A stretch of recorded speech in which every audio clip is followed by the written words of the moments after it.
अस्सलाम वालेकुम, मेरा नाम आरिफ है। दोस्तों, एक बहुत ही अफ़सोसनाक ख़बर सामने आई थी कि इमरान ख़ान की जो आँख है वो डैमेज हो चुकी है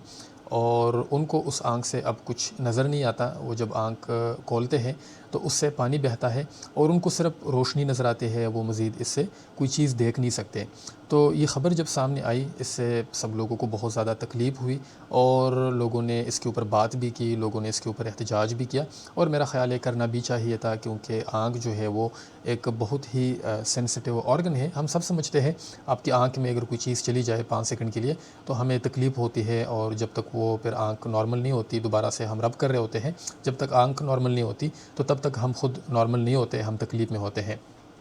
तो ज़ाहिर बात है, इससे उनको भी तकलीफ़ होगी और इससे पूरे पाकिस्तान में लोगों को बहुत ज़्यादा, बल्कि पाकिस्तान में क्या पूरी दुनिया में लोगों ने इसके ऊपर बात की और लोगों को बहुत ज़्यादा तकलीफ़ हुई। मगर मुझे एक और चीज़ सोशल मीडिया के ऊपर नज़र आई और वो मेरे लिए बड़ी हैरानकुन है, जिसके बाद मैंने सोचा कि इस पे आपसे मैं अपने व्यूज़ शेयर करूँ।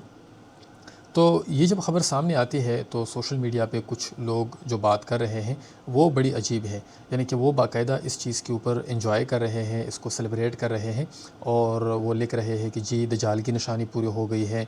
या जो है हेडलाइट ख़राब हो गई है। और कुछ लोग कहते हैं कि उनके साथ ऐसा ही होना चाहिए था, ये मकाफ़ाती अमल है, ये अच्छा हो गया है उनके साथ। तो इस तरह की बातें देख के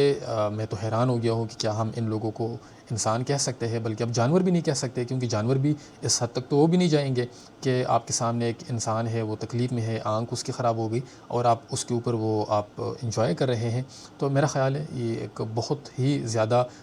एक्सट्रीमिस्ट किस्म के लोग हैं और ये शायद ये माशरे के लिए एक नासूर है। मैंने उनकी कुछ प्रिंट स्क्रीन्स भी लिए थे, अभी भी मेरे पास है, बट बाद में मैंने सोचा कि आपके साथ शेयर नहीं करता, क्योंकि वो उनके नाम के साथ उनके अकाउंट है और मेरा ख़्याल है कि पर्सनल किसी की चीज़ें वो इस तरह शेयर नहीं करनी चाहिए। तो ख़ैर, ये जो लोग हैं, इस तरह के लोग हैं जो इस पे मज़ाक उड़ा रहे हैं, अब मैं तो नहीं समझ सकता कि वो किस किस्म के लोग हैं, क्योंकि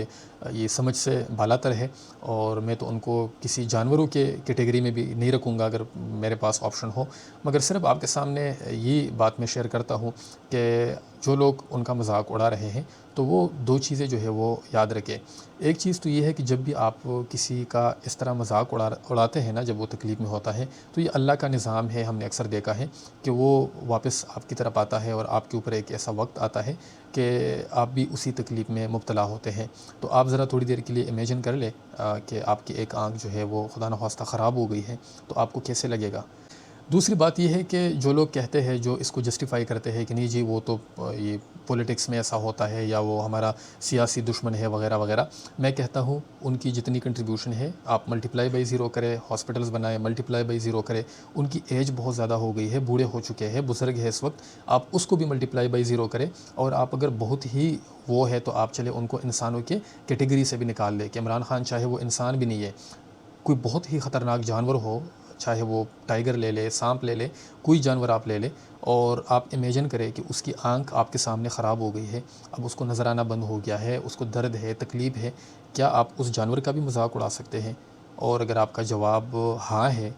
तो फिर मेरे पास मैं स्पीचलेस हूँ। मैं मुझे नहीं पता कि आपकी कौन-सी कैटेगरी है, आप किस किस्म के इंसान हैं या इंसान नहीं है। और अगर आप उसका मज़ाक नहीं उड़ा सकते या उस पे खुश नहीं हो सकते किसी जानवर पे भी, तो फिर किसी इंसान पे आप किस तरह खुश हो सकते हैं, इस पे आप लाज़मी सोचिएगा।